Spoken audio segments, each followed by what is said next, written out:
onde vem toda a água que temos hoje na Terra? Vem do espaço. Ao estudarmos detalhadamente planetas como Júpiter, Saturno, Urano e Netuno, percebemos que eles têm enormes reservas de água em seu interior. Ainda mais impressionante são as luas. As luas de Júpiter, Saturno, Urano e Netuno são feitas quase 50% de água. Sem dúvida, há muita água no espaço. Então, como a água veio parar no nosso planeta? A resposta mais certa é que a água veio de asteroides e cometas que existiam fora do nosso sistema solar e longe do calor de uma estrela. Em um dado momento, milhões de corpos celestes, feitos de gelo e rochas, entraram rapidamente no nosso sistema solar. Alguns colidiram com a Terra no que é chamado de período de intenso bombardeio. Aos poucos, a Terra foi acumulando a água que fazia parte da massa hídrica de asteroides e cometas. O que explica a quantidade de água que hoje cobre quase todo o nosso planeta. Mas essa quantidade de água foi uma questão de sorte. Se apenas metade dela tivesse chegado aqui, a Terra seria quase um deserto. E as possibilidades de vida seriam remotas. Porque sem água não há vida.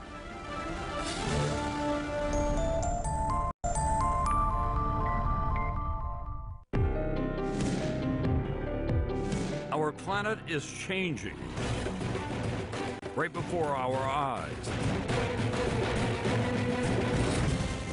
Global warming is hurting our crops, our wallets, our health. But there are solutions, cleaner energy sources, and new technologies that could help slow, if not reverse, the damage. We can green our energy, our homes, our cars, even the places we shop. But will it be enough? And will it be soon enough?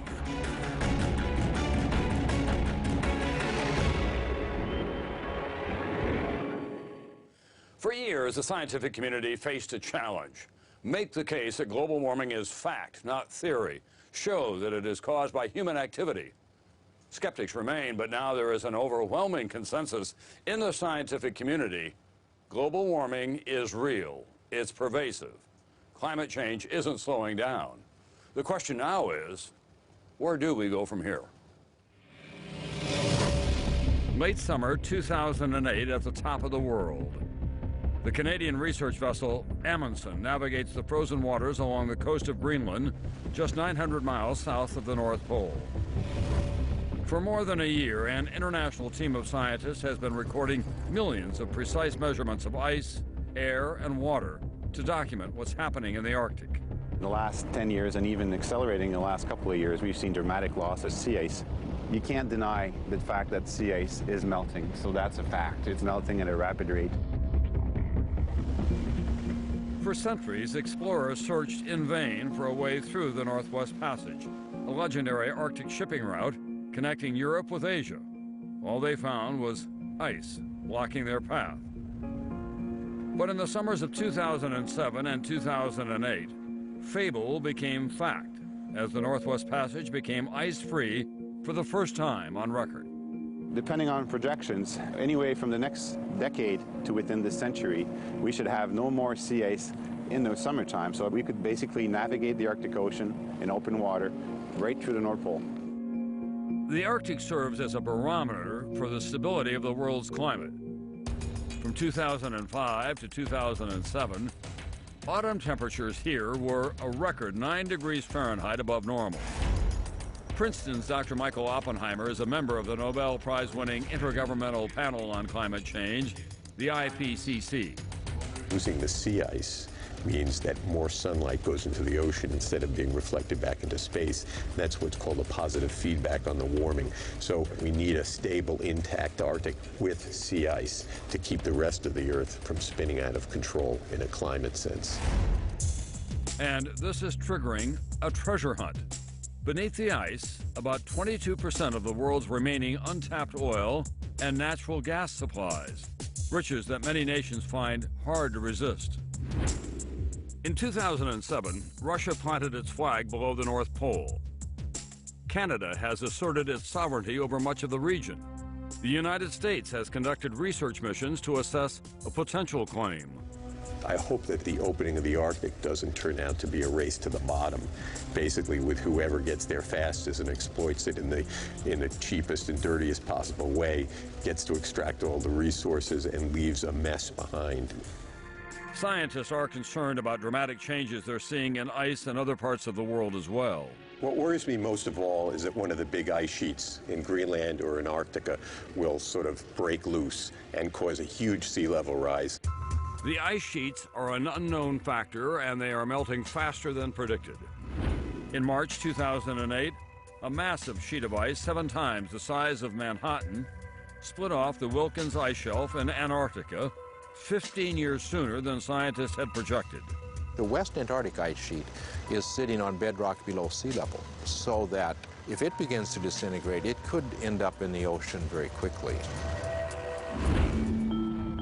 Signs of climate change at the poles are being mirrored across the globe. 7 of the 8 warmest years on record have occurred since 2001. In 2007, the IPCC projected that global temperatures will increase anywhere from 2 to 11 degrees Fahrenheit by the end of the century. The temperature projections don't sound all that scary. You know, it's a few degrees. But what we've realized in just the last few years is that the previous interglacial periods that were somewhat warmer than the current one were not that much warmer. They were less than 2 degrees Fahrenheit warmer than today. Scientists believe that the difference between a moderate temperature rise and a potentially catastrophic one will depend on the amount of carbon dioxide emitted into the atmosphere in the coming decades. For thousands of years, levels of CO2 in the atmosphere were stable, but over the past 150 years, they have gone up by almost 40%. And if emissions go unchecked, the levels of CO2 could double over the next 100 years. What alarms you more now than it did 2 years ago? Well, we now realize that the dangerous level of atmospheric carbon dioxide is a lot lower than we thought just 2 years ago. And in fact, the present amount of CO2, if we left it there indefinitely, would create effects that are really unacceptable. Reducing greenhouse gas emissions is no easy task. We need to make dramatic changes in the way we live and work, and if we don't, we face an uncertain future. A warmer climate could bring major rises in sea level, the spread of tropical diseases, even a mass extinction of species across the globe. It all sounds a bit overwhelming, but the consequences of climate change are becoming uncomfortably real. Of all the changes, perhaps none is more apparent to us day to day than the extreme weather happening around the world. There's essentially been a shift from weaker storms to stronger storms, and that's very troubling. Tropical cyclones, such as Hurricane Ike, seen here moving across the Gulf of Mexico, draw energy from warm water masses. You can imagine if the whole water mass of the Gulf of Mexico warms by a certain amount, that's more energy available for the hurricane. So there are some experts who suggest that a Category 3 hurricane today might be a Category 4 hurricane under that kind of heating. The global weather systems are all related. Warmer temperatures lead to higher rates of evaporation, drawing more water out of the ground and contributing to drought. When the moisture is finally released, it means more intense rains and snows. The relatively new information with respect to global warming is that it's going to have strong regional variability. We can expect that the hot and the dry will get even hotter and drier, and the cool and the wet will probably get cooler and wetter. In 2008, flooding displaced 50,000 people in southern China, 2.7 million in India. Here in the United States, 24 died and 40,000 were evacuated in record flooding that soaked the Midwest. And in the Southeast, a devastating drought continued into its second year. It's too simple to say a particular flood or drought is due to global warming. But with one extreme weather event after another, a pattern is beginning to emerge. 20 years ago, we felt that our grandchildren might need to deal with this. 10 years ago, we felt that our children will need to deal with this, and now we recognize that we have to deal with this. Here in the United States, how is global warming transforming some of our most treasured landscapes?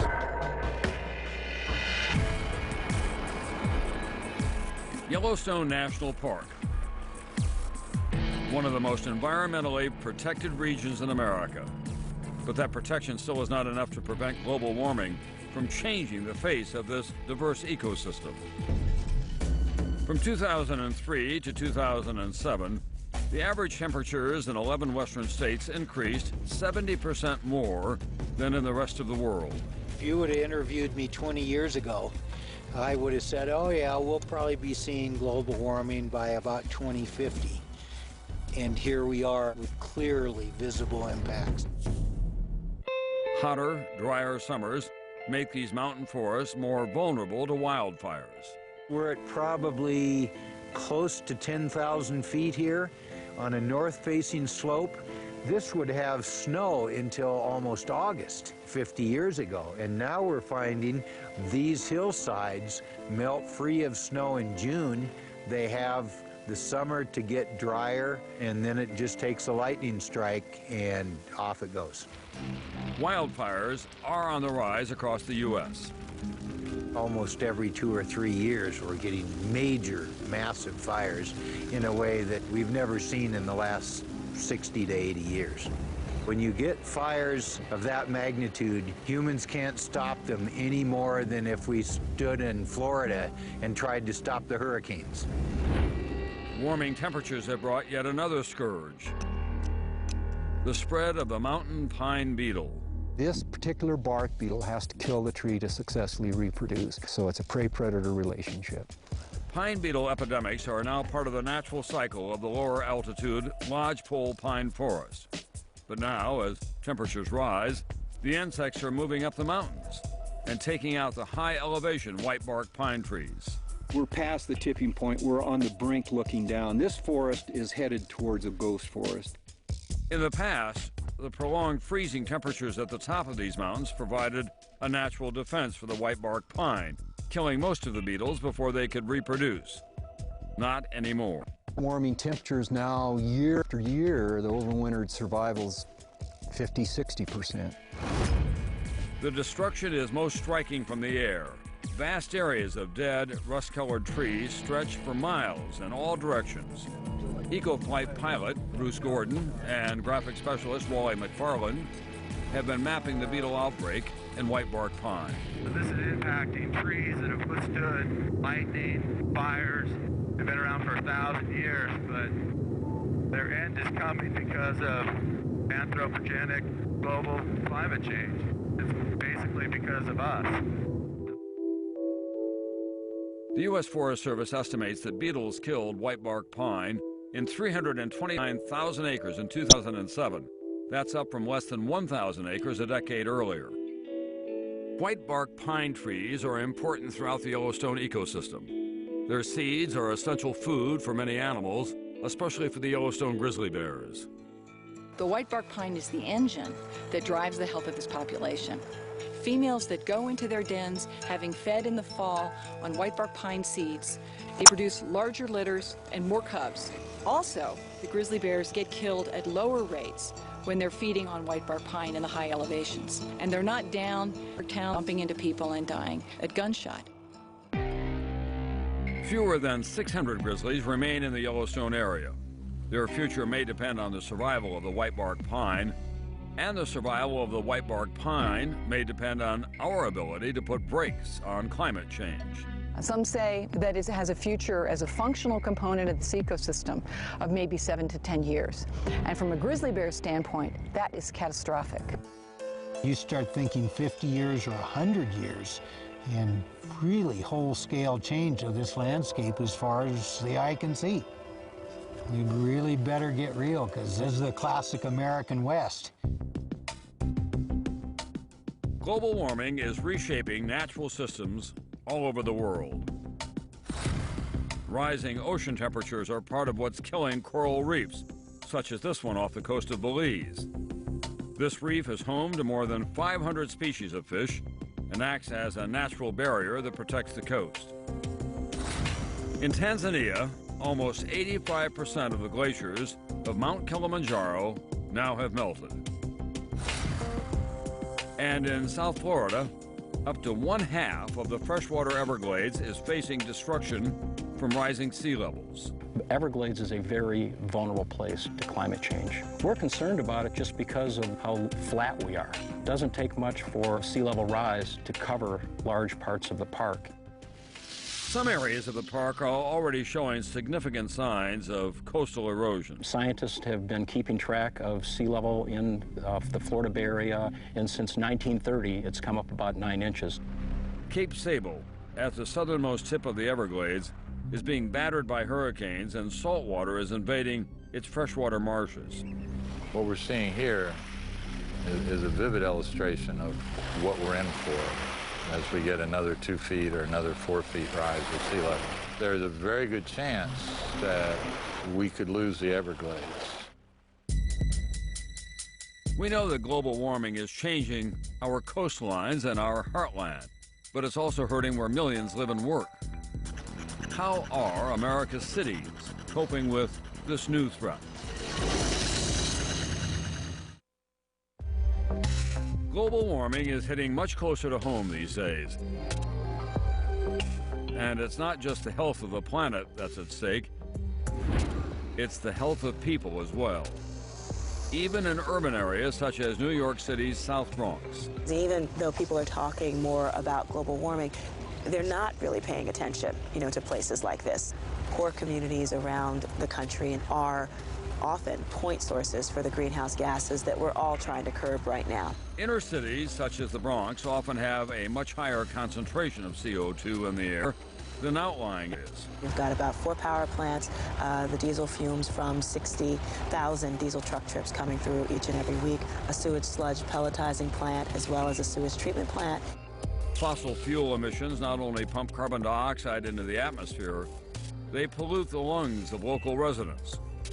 And CO2 stimulates the growth of pollen-producing plants, such as ragweed, which triggers allergies and worsens asthma. We've got one of the country's higher asthma rates. About 1 in 4 of our children have asthma. I mean, if you really worked hard to deal with places like this, we wouldn't have to worry about the Arctic Circle melting. As the Earth warms, tropical diseases are moving out of the tropics. Disease-carrying insects are now able to survive and even thrive in climates that were previously too hostile for them. More flooding and drought also fuels the spread of water, rodent, and mosquito-borne diseases such as malaria, dengue fever, and West Nile virus. Drought leaves a little bit of water in the catch basins, and that's where the bugs grow that carry West Nile. So when we get drought in the spring, they breed well in this foul, dirty water, and that's what revs it up. The first cases of West Nile virus in North America were reported in New York City in 1999, possibly transmitted by a migrating bird or a stowaway mosquito on an international flight. The extreme heat that summer was a significant factor in allowing the disease to flourish. West Nile has since spread throughout the continental United States and Canada. It's killed more than 1,000 people. Lyme disease, a tick-transmitted illness that can cause debilitating joint pain, is increasing in colder northern regions. We're already seeing more ticks in Maine. Lyme has gone up 40% in the state of New Hampshire. We're seeing reports in Canada. Rising sea levels and extreme weather also are a threat to public health. 10% of the world's population lives in coastal communities less than 33 feet above sea level. If the oceans rise high enough to make these areas uninhabitable, more than 650 million people could become climate refugees. That's more than twice the population of the United States. Refugee populations are notorious for coming down with epidemics. Respiratory disease is the first, diarrhea is the second, measles, cholera. Even a small rise in sea level means salt water could contaminate drinking supplies along the coastlines. The loss of the Florida Everglades will be bad news for the park, but it also means the loss of fresh water for millions living in southern Florida. The Everglades really provides a lot of services to the surrounding communities. Over 5 million people depend on groundwater from the Everglades. Global warming promises to have a dramatic effect on precious water supplies all over the world. The glaciers that provide fresh water to millions are melting and could disappear. More droughts will lead to more pumping of groundwater that will reduce aquifers. Food crops need fresh water as well. Changing weather has already begun to shift rainfall patterns. For hundreds of millions of people living on subsistence farming, no rain means no crops. What about food supplies? Food supplies are threatened. You know, places like South Africa, parts of Mexico, even parts of China, where a lot of people are hanging in the balance. It looks like in the future, due to these climate changes, it'll be harder and harder to deliver the food that they need. What will that mean? People will be moving across borders, people will be malnourished, people will starve to death. In the spring of 2008, major droughts deepened worldwide shortages of wheat and rice. Food riots broke out in Haiti, Egypt, and Somalia. By June, Ethiopia was in the grips of a famine. Mass starvation, disease, drought. The effects of global warming are not abstract. They're real and happening now. The new challenge is to do something that will make a real difference. The cost of doing nothing meaningful to curb CO2 emissions is growing daily. What might finally spur real action is that climate change is beginning to hit home another way. The economic costs are rising rapidly. Insurance companies are in the business of analyzing risk, and they're already feeling the financial effects of global warming. In recent years, big hurricanes have left billions of dollars in damage in their wake. Destruction from 2008's Hurricane Ike alone could total as much as $21 billion. These storms are hurting our economy and potentially bankrupting insurance companies.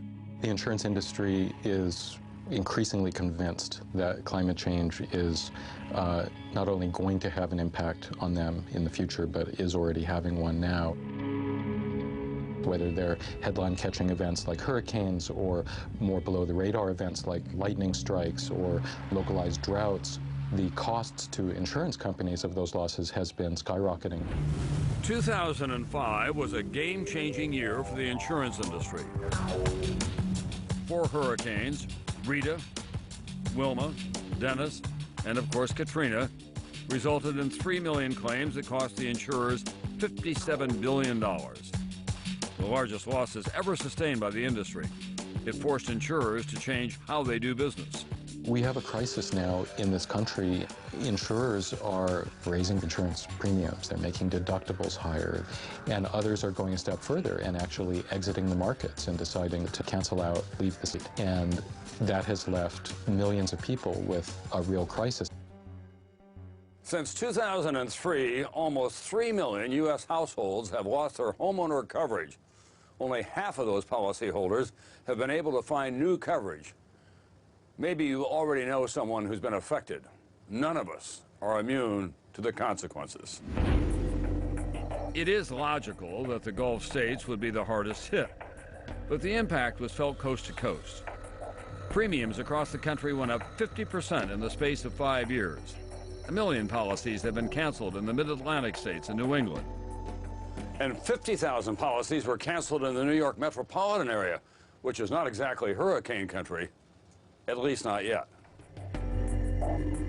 One thing that we're concerned about with hurricanes and climate change is a change in the geography of where these storms happen. In fact, industry experts are expecting things to get worse. A perfect storm created by the warming conditions of climate change. If such a storm hit today, it could generate insured losses well above $100 billion. Just one of these storms could cripple homeowners. the insurance industry, the economy as a whole. Insurance is a necessary foundation for finance, and more subtly, it's a part of peace of mind. Global warming also threatens farming and agriculture. In California, that means a $36 billion industry that provides 95% of the fruit and vegetables that Americans eat. If I get 1 or 2 days of extra hot weather here, it can do the damage. Here in the Central Valley, these fruit and nut trees are particularly vulnerable. California's climate is perfect for these crops, hot summers and cool winters. Those cool winters provide trees with what is called a dormancy period. What's happening with global warming is the growing seasons are getting longer and longer. And with longer growing seasons, you have shorter dormancy periods. Shorter dormancy periods mean smaller yields. Climate change will affect the quality of fruit, and it will affect the amount produced. If there's less fruit available, it's going to cost more in the market. California wine is a $125 billion industry producing 2/3 of all wine sold in the United States. Now, wine producers are starting to feel the heat as well. Climate change kept grape-growing regions farther north. 85% of the area that we now grow grapes on will not be viable for growing grapes in the future. We really have somewhere between 5 and 10 years to arrest the increase in emissions and start it on the decline. Already, grapes are ripening earlier and with higher sugar levels. This can ultimately throw off the balance and the taste of wine. In 2004, the Rodney Strong Vineyard put in what was at the time the largest solar installation in the industry. Grapes will begin to migrate north as the temperatures rise in the more southern climes. The northern climes are going to warm up. England used to produce grapes back in the 1500s, right? So they may be producing them again as England warms. Will they be growing wine in Alaska? I don't think so, but if you talk over the next 500 years, I wouldn't want to predict. The growing season is changing in many places around the world. It is forcing farmers of many food crops to plant new seed varieties that work better in warmer temperatures, and sometimes changing what they grow altogether. Many species of plants and animals are responding to global warming. They're migrating, changing where they live and grow. But our response to global warming has been very slow, and many scientists believe that global warming is getting ahead of us. So what do we do now? Countries such as Sweden and Germany are now moving toward new, low-emission renewable energy economies. Here in the U.S., California has led the charge and set the example with its aggressive environmental agenda. In 2006, Governor Arnold Schwarzenegger signed the Global Warming Solutions Act, making California the first state in the nation to cap greenhouse gas emissions. By 2020, the state wants to reduce emissions to levels from the year 1990, and by 2050, to cut those levels yet another 80%. Although California is just a state, we'd be the 7th largest economy on the planet if we were a separate country, so what we do matters. There are a lot of politicians who still fear that a lower carbon economy and putting a price on carbon or reducing greenhouse gas emissions will cost money and cost jobs. And California has demonstrated that that's just not true. In fact, a recent study by the state predicts these measures will create 100,000 new jobs, boost the state economy by $27 billion, and increase personal income by $14 billion. Back in New York, Majora Carter is turning an environmental challenge in the Bronx into an employment program. We realized that we had a really great opportunity here to figure out a way to create jobs that would both, alleviate poverty and also remediate the environment. These green-collar jobs include waterfront restoration, hazardous waste cleanup, and green roof installation. Funding still is a challenge, but as green values grow, that should become easier as well. The green economy actually gives us an opportunity to think about how we can make the same players a part of the new green economy as real environmental heroes. Getting things done in green ways, using less energy, being more efficient, saves money, creates jobs, and tackles global warming head on. Everyone comes out a winner, and now big business is taking note. Walmart. To many, this $374 billion a year retail giant is a symbol of the kind of American consumerism that has traditionally put profits before the planet. Walmart is the largest private user of electricity in the United States, and its fleet of vehicles logs more than 800 million miles a year. It is a fuel-hungry business. So in 2005, when Walmart launched an aggressive campaign to cut energy use and increase efficiency, environmentalists were skeptical. Could the world's largest retailer really go green? I'm actually very impressed with what Walmart is trying to do. It's been good for the environment, but also good for their business. I was at a profit and loss meeting, and there were questions about what's this other income line that all of a sudden is growing, and it was the income from our recycling. Walmart estimates that basic recycling and selling waste that used to be thrown away will add $28 million per year to the company's bottom line. These auxiliary power units that can heat or cool a truck's cab without using gasoline will save 10 million gallons of diesel, 100,000 tons of CO2, and $25 million a year. Eliminating excess packaging line of toys has saved almost $2.5 million a year, along with 3,800 trees and 1 million barrels of oil. Pulitzer Prize-winning New York Times columnist Tom Friedman says that going green will become a competitive advantage for big business. It not only saves money, it can attract customers as well. He expects it to become common for businesses to try and out-green their competitors. I think out-greening is going to enter the dictionary, somewhere between outflanking and outmaneuver, okay? And I think you're going to see it as a critical driver of competitive advantage in business. And I think that's a great thing, and it'll be a huge driver for the green revolution, led by companies like Walmart. Lower energy use on a wide scale translates to lower greenhouse gas emissions, and reducing CO2 levels is the #1 challenge that we face in this war on global warming. The United States has been the biggest contributor to CO2 emissions, at least until 2006, when China took the #1 spot. India is not far behind. Per capita, however, Americans still are far and away ahead of the pack. The average American produces about 20 tons of CO2 a year, compared to 14 tons for the Canadians, and Mexicans at just 4 tons. The question is, how do we get our CO2 emissions down in this country? Tell me some good news. Countries, even say China, which is now the world's largest emitter, is waking up to the problem. U.S. emissions haven't grown recently. That proves that you can be more efficient with energy, you can have lower CO2 emissions without hurting economic growth. We need more of that in the future. The Intergovernmental Panel on Climate Change says that we need to reduce global CO2 emissions 50 to 85% by the year 2050. And to do that, according to Dr. Oppenheimer, we'll need a national approach to fighting climate change. The key missing element is political leadership. We need our political leaders to tie together a package of actions that can get us from here to there.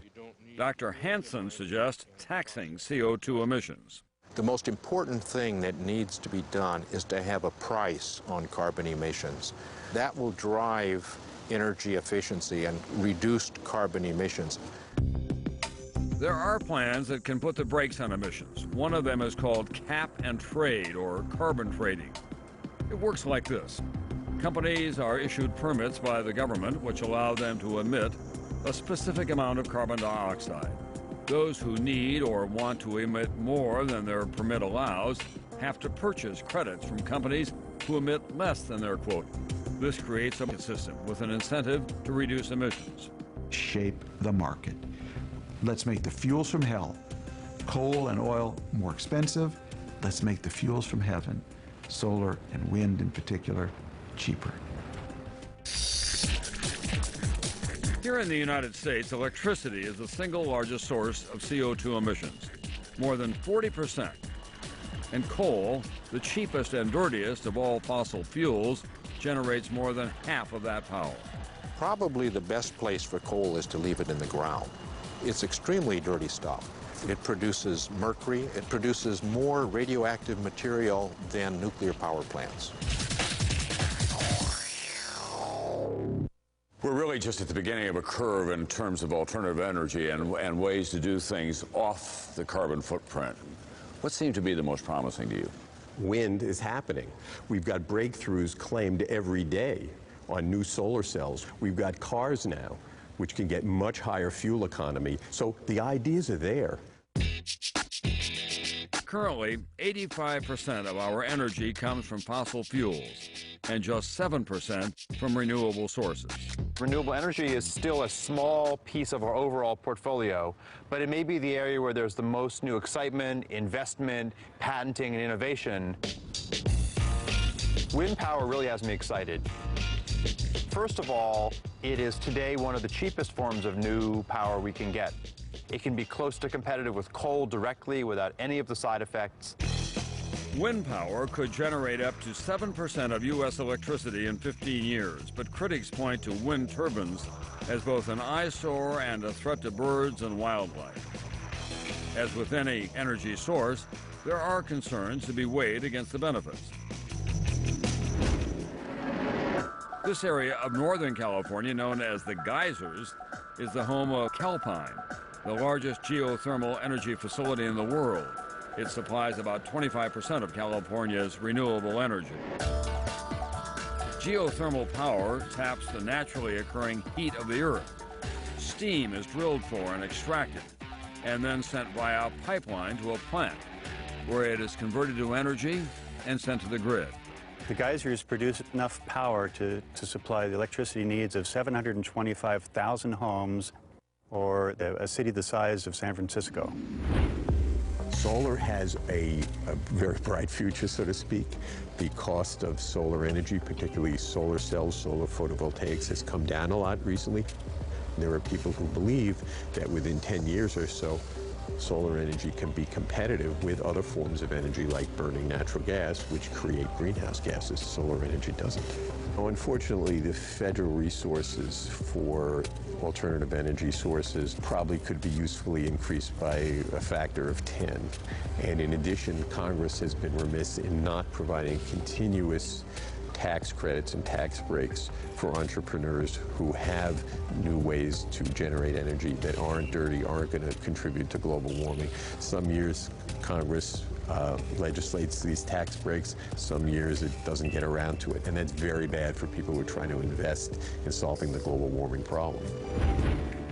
Alternatives to fossil fuels are clearly out there. The challenge now is to boost their share in the new energy portfolio beyond the current 7%. But that may require a substantial overhaul of our energy grid.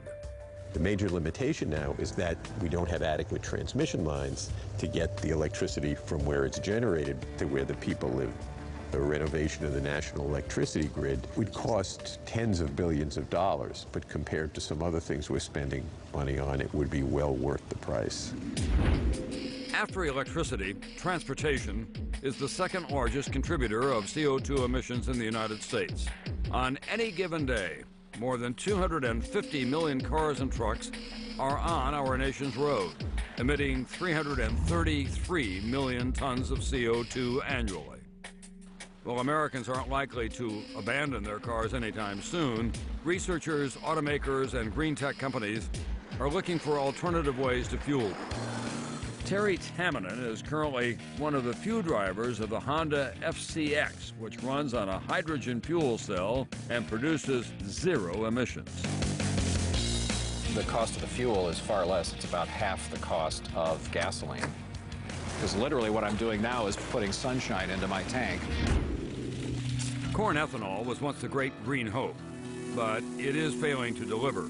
Its life cycle greenhouse gas impact is higher than gasoline, and its energy density is low, meaning you have to fill up more often. Corn ethanol was a mistake. It created probably as many emissions as it avoided. But that doesn't mean that other biofuels aren't part of the solution in the future. Other technologies, like cellulosic technologies, which allow us to use crop waste, can be used to grow energy crops, which then can fuel our cars. In this Silicon Valley lab, researchers at a company called Solazyme are using algae to make fuel. These are single-celled plants. They're in the lakes, streams, rivers, the dirt. They're all over the world. And they make oil as a survival mechanism. We can turn the oil into any product, from fuels to chemicals to foods and everything in between. Solazyme's algae-based fuel will work in any diesel engine, like the one in this Jeep. In the United States, venture capital investment in green technology has grown from just over 5% of total investment dollars in 2006 to almost 14% 2 years later. But in these tough economic times, will funding like this and support for alternative energies in general take a hit along with everything else? The U.S. economy is going to be restructured now to some extent. And if it can be restructured in the direction of being more energy efficient, less dependent on imported oil, less dependent on fossil fuels, we could get a competitive leg up in the world. And what about innovative spirit? We have the ability to do it. What governments need to do is retilt the playing field so innovation goes in a good direction, namely green technologies, instead of a bad direction, namely technologies which emit a lot of greenhouse gases. And I'm confident that if we put our minds to it, we can do it. The problem of global warming can seem to be overwhelming, but we are not powerless. Clearly, solutions exist, but we need to make some decisions, and some will be difficult. The future basically remains in our hands. I think the window of opportunity to avoid disastrous outcomes will close. This is the time to do it. This is where the rubber meets the road. The international standard has been the Kyoto Protocol. It established binding targets for industrialized nations to reduce emissions by 2012, when the treaty expires. More than 180 countries have ratified the treaty. The United States, which has the highest per capita rate of emissions, has not, citing competitive economic concerns. Many people are pessimistic because the U.S. still has not, as a federal government, taken action. We have to be part of the world community in solving this climate issue because it's already harming us. The world is trying to come to an agreement that will supplant the Kyoto Accord on climate change, and I think the U.S. can be a major participant in that. Following California's lead, many states are not waiting for federal action. They're passing their own laws to increase efficiency and decrease emissions. When we passed our Global Warming Solutions Act, there were only 3 other states in the country that had addressed climate change in any comprehensive way, and today there are 33. And I think when you see that many states, red states, blue states, agricultural states, industrial states, coastal, inland, it makes it a lot easier for the federal government to step in and kind of get ahead of the parade. Cities such as Portland, Oregon are leading the way by example, integrating changes large and small. In Portland, we've reduced carbon emissions here, while most of the rest of the country, it's actually going up. Half the city's energy comes from renewable sources. 1/4 of the workforce commutes by bike, carpool, or public transportation. 100 miles south of Portland, one Eugene, Oregon family is truly walking the walk. I personally don't want to be part of the problem. Here, one more. The Leppold family grows its own vegetables and captures rainwater for its hot water tanks. The family has no car, relying on bicycles and public transportation. Family members live in a home powered only by solar panels. Our energy bills now are $0 per month. We're actually getting money back from the electric company because we're making more than we consume. Just a few miles away, Jan Spencer lives in a home he built using recycled materials. Instead of grass, he grows a permaculture garden of fruits and vegetables in his front and backyards. I supply nearly all my fruit and vegetables here on site. Living in this fashion may seem extreme to some, but maybe it's just a starting point. All these towns and communities growing green is necessary, but it's not sufficient. To make it sufficient, they've got to be linked up in a systemic way. The amount of clean electrons we need to produce to have an impact on climate change is staggering. Here, just a few blocks from the beach in Santa Monica, California, is one of the latest innovations in green architecture. In fact, this house was assembled in just a day. The home is comprised of 11 modules that were installed in 8.5 hours. We use prefabrication to create our homes better, quicker, cheaper, and with far less waste than a traditional site-built home. Virtually every facet of the home has an environmental purpose, making it as much as 80% more energy efficient than an average home of comparable size. Very high-performance windows. All of our downlights are LEDs. We have super energy efficient appliances. That countertop is made of cellulose newsprint. The insulation in the walls is denim, blue jeans. But you certainly don't need to buy a new house to make a difference. Berkeley, California is the latest city stepping up to help existing homeowners go green. The city will offer loans to first make homes more energy efficient and then to install solar power. Homeowners repay the city over time as an addition to their property tax. This totally changes the game. In fact, it removes the biggest obstacle, which is financing. It's akin to how many of us would have a cell phone if we had to buy 20 years worth of minutes up front. In fact, I think almost none of us would do so. I know my daughter wouldn't have one, that's for sure. But perhaps the biggest impact in global warming will come from the millions of little choices that we make every day. How we spend our money, how we use our energy, how we change our way of life. You don't have to go back to living in a cave. You don't even have to be carbon neutral. If we all reduce our carbon footprint 20 or 30% over the course of the next few years, scientists agree that would put us on the path to solving this problem. So we can do this from the top down and the bottom up. It seems to me that a lot of the response now is kind of ad hoc. We need three things. Number one, the government has to put a limit on greenhouse gas emissions. Number two, the government needs to be providing more resources for research to bring these new technologies into the commercialization stage. Third of all, we need a new treaty between countries so that every country bellies up to the bar and does its share. Global warming is no longer just a theory of what might or could happen. The future is here. The world already is changing around us, threatening life as we know it. Our environment, our economy, even our health is at risk. Our new challenge, perhaps the greatest of the 21st century, is to write our own future. That will require profound change, leadership, innovation, a global consciousness. But it is also an opportunity for the transforming vision of a green revolution. People often say, how will you know when there's been a real green revolution? And my answer is very simple. It's when the word green disappears. I want a future where you wouldn't say, I live in a green building because we've changed all the rules, all the regulations, created all the technologies, that you simply can't live in anything other than a green building. We'll just say, I drive a car, but it's automatically a plug-in hybrid, and green disappears. That's when you'll know we've arrived.